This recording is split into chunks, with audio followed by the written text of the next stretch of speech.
De toda a história do mundo, a gente teve diversos líderes na frente de estados, de impérios, de reinados, de feudos e etc, etc, etc. Alguns desses agiram de acordo com o que o seu cargo pedia, ou seja, eram bons líderes, eram bons reis, eram bons presidentes, eram bons primeiros ministros, mas alguns deles também não. Muitos deles se tornaram tiranos, ou um ditador, por exemplo, falando seguindo a percepção de Aristóteles sobre o tema. Mas existem algumas exceções durante a história que, além de imperadores grandiosíssimos, foram grandes sábios, porque realmente temos exemplos na história de imperadores que foram pessoas geniais, não tenha dúvida, mas nunca chegaram a se tornarem sábios, filósofos. E nesse caso, Marco Aurélio seria uma exceção disso. Olá, eu me chamo João. Esse daqui é o meu canal sobre melhoria pessoal. Nesse canal você vai ver e ouvir e ver as experiências de uma pessoa que está sempre melhorando para se tornar um homem melhor. Eu não cheguei num ponto de ser um homem melhor, eu estou no caminho. E assim como aqueles que já chegaram lá, também eu quero dar minha experiência de vida de pessoa que está tentando chegar lá. Então é por isso eu criei esse canal. Bom, nesse caso, falaremos hoje sobre o livro Meditações do Marco Aurélio, que é esse livro aqui. Eu espero que a imagem não fique espelhada, mas se tiver eu vou ajeitar na edição depois. Mas eu espero que vocês consigam ver plenamente o nome do livro. Eu já dei uma lida nele, já dei uma mexida, já está com algumas anotações para uns futuros vídeos. Mas eu vou trazer aqui 3 frases que eu achei muito interessante, eu vou discorrer em cima dela. É, tanto para ajudar as pessoas que estão vendo esse vídeo e às vezes não leram um livro e tiveram uma percepção diferente. Tanto aquelas que não leram e às vezes isso vai ajudar elas a ler. E eu também espero que as frases que eu trouxer junto com o que eu implementar aqui vai ajudar vocês. Primeiramente, eu só vou fazer uma abertura aqui sobre o próprio Marco Aurélio. No caso, Marco Aurélio Antonino Augusto, o sábio, é romano, é um imperador romano. Ele nasceu em 121 depois de Cristo. Ele foi imperador pelo período de 161 a 180 depois de Cristo. Ele é considerado um filósofo estoico, um dos grandes estoicos que tem. Então, sim, ele era imperador e filósofo. Ele se enquadra dentro da linha do que a gente chama de 5 imperadores de Roma, dos 5 bons imperadores de Roma. Será Nerva, Trajano, Adriano, Antônio Pio e o Marco Aurélio. Esses 5 imperadores aqui, eu não vou discorrer muito sobre o assunto, mas seriam 5 reis, 5 imperadores que, me corrijam se eu estiver errado, mas que seriam pessoas que foram nomeadas especificamente para esses cargos e tiveram bons impérios, diferente dos imperadores anteriores, que já não estavam com um histórico muito bom, sendo algum desses exemplos Nero, por exemplo. Se não me engano, Nero é anterior a eles. Eu não estou com a cabeça muito boa agora. Eu já vou pegar o livro a partir dessa introdução. Eu vou começar a leitura. Eu vou falar a frase primeiro e depois eu vou discorrer em cima dela. Mas então, vamos lá, né? Diz o seguinte para ti mesmo pela manhã: hoje virei intrometidos, ingratos, insolentes, astutos, invejosos e egoístas. Todos esses vícios os perturbam, não por não conhecerem o bem e o mal. Eu, todavia, contemplei a natureza do bem e o considerei belo. Contemplei a natureza do mal e o considerei feio. Também compreendo a natureza do praticante do mal, sei que ele é meu irmão, não por compartilhar comigo do mesmo sangue ou da mesma semente, mas por ser um participante da mesma ideia, da mesma porção de imortalidade. Portanto, não posso ser prejudicado por algum deles, já que nenhum me pode envolver com o que é vil. Posso ficar com raiva do meu irmão e manter minha parte dele, já que fomos forjados pela natureza para ajudar-nos mutuamente, como os pés, as mãos, as pálpebras, as fileiras superiores e inferiores dos dentes. Antinatural que os homens se oponham uns aos outros. Tal oposição nada mais é do que ódio e aversão. Eu estou usando minha colinha aqui no canto, porque eu já pensei um pouco sobre esses assuntos, mas eu vou tentando discorrer aqui em cima disso. primeiro ponto que eu acho interessante desse pensamento, que ele levanta no dia e ele consegue reconhecer que ele vai enfrentar esses tipos de problema, esses tipos de pessoa durante o seu dia. Mas eu também achei interessante a maneira como ele vai fazer isso, que é com compaixão e com compreensão com o próximo. Ou seja, ser caridoso. Não obstante, ele também levanta a questão de enfrentar o dia a dia sabendo das dificuldades, como eu já disse. Sempre levantar de cabeça erguida e seguir em frente. Tem toda a questão do espírito aqui no meio também, né? Eu acho isso realmente bem interessante nessa parte. Além disso, é interessante se notar também que o que ocorre no texto. Ele levanta que suas ações possam refletir as pessoas à sua volta. Sempre buscar o bem.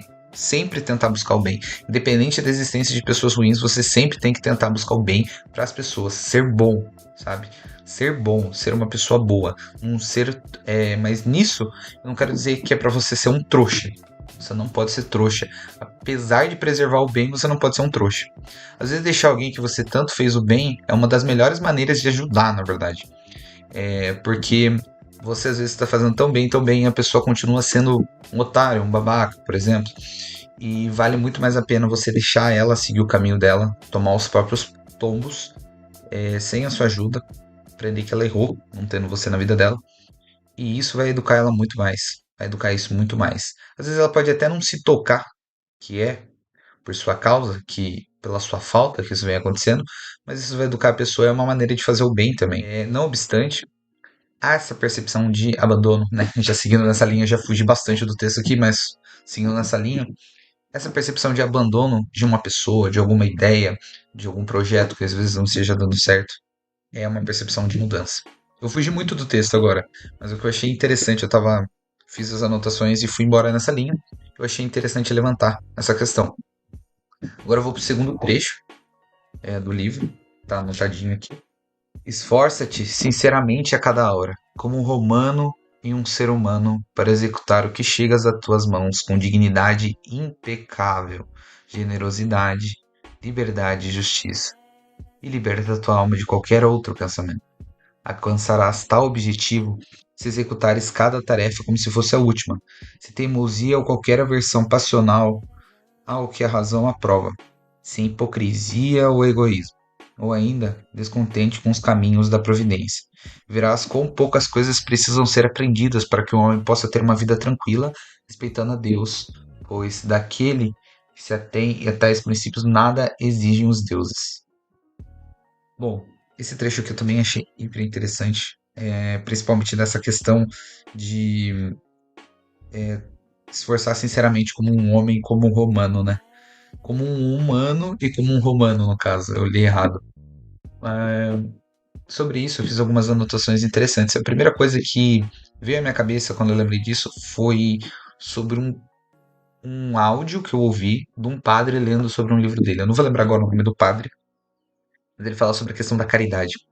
Que não simplesmente você não só faz a caridade, como você tem que ser feliz fazendo ela, né? Você não adianta de nada você ser caridoso fazendo cara de bunda, sabe? Expressando que você não tá feliz com isso.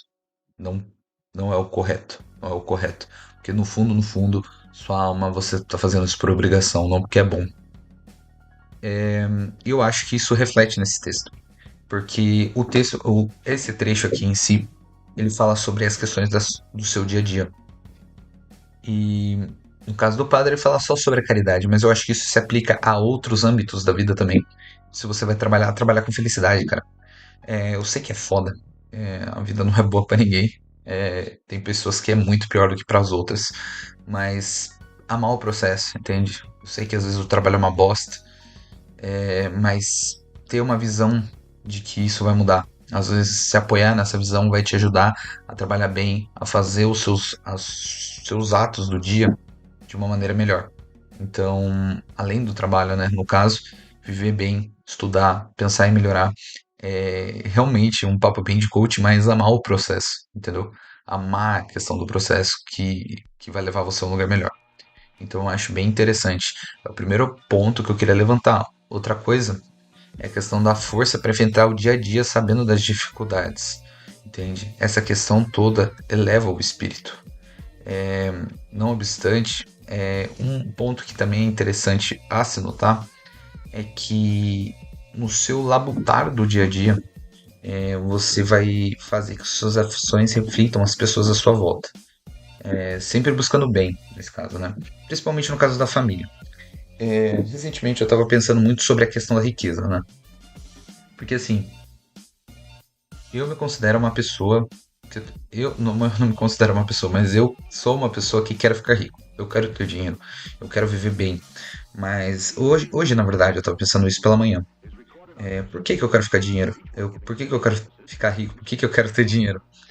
É, eu parei pra pensar que até então eu só tava pensando nessas coisas porque eu queria ter um carro de luxo, eu queria ter um helicóptero, eu queria ter um casão, queria coisas supérfluas, sabe? Praticamente pra me mostrar para as pessoas, porque eu tenho essa necessidade, eu tenho esse problema arraigado em mim, que é a necessidade de aprovação alheia.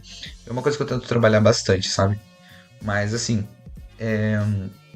eu pensei sobre isso, sabe? Eu falei, por que que eu quero isso? Comecei a matutar, comecei a quebrar essa ideia, sabe? E eu consegui chegar à conclusão de que se eu buscar riqueza para essas coisas, a nada vai me levar. Quanto eu, se eu chegar a buscar riqueza, não para ter uma Porsche, não para ter um carro, mas buscar a verdadeira riqueza, que é também um pouco a felicidade, não é questão de dinheiro. Já entro aqui numa riqueza do estilo de vida, de tudo tá bom, sabe? Eu não preciso ter todo o dinheiro do mundo e eu preciso apenas ter o suficiente desde que isso faça com que minha família viva bem, eu consiga comer algo que eu gosto, que não falte nada do que eu gosto, eu consiga viajar para onde eu quiser, que o meu sonho, por exemplo, é ir pro Cairo. Tenho um sonho de ir pro Cairo, que, meu Deus do céu, ir pro Cairo, ir pra Casablanca, ir pra Europa, e destrinchar essa ideia, né, que eu não vou me estender aqui porque eu quero que vire tema de outro vídeo. Mas eu pensei sobre essas coisas e eu percebi o seguinte, que eu ganhei uma nova percepção sobre riqueza e que meus objetivos também mudaram. A maneira como eu vejo os processos, meus objetivos, todo o processo e os meus objetivos fez com que eu tivesse uma visão diferente de onde eu tô na vida, onde que eu quero chegar. Então, é bem interessante essa questão também que o texto levanta. Eu misturei um pouco porque as minhas anotações, os meus pensamentos quando eu fiz o vídeo foi um pouco anterior a esse pensamento. Só que eu achei que combinou bastante com o vídeo, então tá aqui. Agora eu vou ao terceiro texto. Ao comparar os pecados como são comparados comumente, Teofrasto faz a verdadeira distinção filosófica de que aqueles cometidos por prazer são mais abomináveis do que os resultantes da paixão. Ele que é escravo das paixões desliga-se claramente da razão por meio de algum espasmo e convulsão que dominam inesperadamente. Entretanto, aquele que peca porque deseja, pelo desejo, é conquistado pelo prazer. Então parece mais imoderado e fraco em relação ao seu vício. Assim, merecidamente e com um espírito verdadeiramente filosófico, ele diz que o pecado pelo prazer é mais pernicioso do que o pecado pela dor. Neste último, o pecador sofreu e foi conduzido à paixão por suas transgressões, enquanto o primeiro optou por pecar por iniciativa própria e foi conduzido às más atitudes por sua própria luxúria. Esse ponto aqui eu achei muito forte, principalmente por eu estar numa fase onde que eu tô tentando parar de fumar, né? Eu fumo e eu tô tentando parar de fumar. Eu tô tendo diversas recaídas e, na verdade, lapsos, né? Recaídas é quando você fica pior do que antes. Estou tendo vários lapsos. É, E esse ponto mexeu muito comigo, e eu quis trazer aqui. Então, primeiramente, antes de qualquer coisa, eu sou católico, né? Eu tenho que respeitar a questão da hierarquia das gravidades dos pecados, de acordo com o meu dogma religioso, mas não tem como negar aqui essa questão que Teofrasto, que é o filósofo que ele traz, né? Provavelmente uma das pessoas que ele estudou, eu não tenho conhecimento de que foi em Teofrasto, se foi realmente um filósofo, se foi um teólogo, não faço ideia de quem que seja, sendo bem sincero mesmo. Mas eu concordo plenamente com o pensamento dele aqui, como foi colocado. Não seguindo as percepções católicas de hierarquia da igreja, mas como a maneira que foi colocada aqui. Veja bem, levanta duas questões, né? pecado pela luxúria e o pecado pela paixão, né? Por essa questão toda envolvendo a paixão.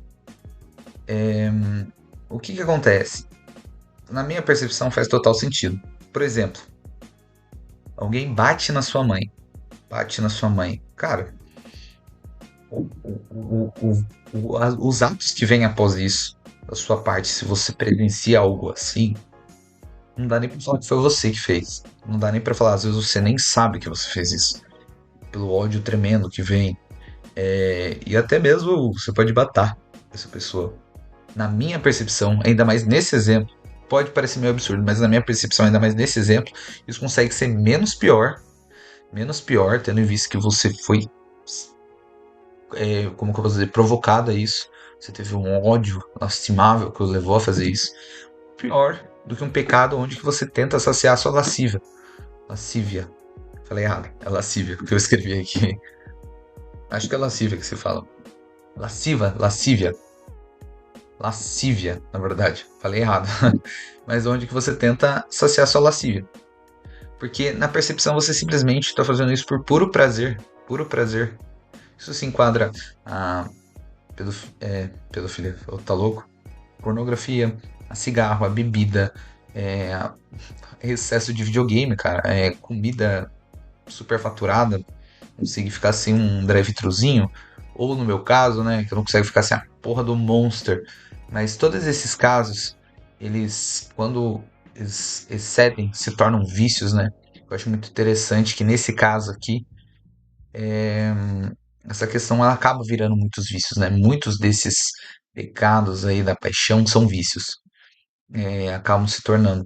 Porque provavelmente se a pessoa faz, ela já não vai fazer mais de uma vez. Não vai fazer mais de uma vez. São muito difíceis esses pecados, mas eles são também os piores. Como deu pra ver, alimentam a luxúria e destroem a pessoa. Destroem a pessoa. Então é interessante que o homem, que a pessoa sempre lute contra eles, porque isso faz parte da sua construção pessoal, enfrentar essas questões. E se você não se entrega, eu tenho certeza que sua vida não vai ser 100% do que ela poderia ser por você estar nessas situações. E assim, eu vou deixar uma observação sobre isso, porque eu não quero ficar aqui dando lição de moral em ninguém, eu não quero ser o exemplo perfeito.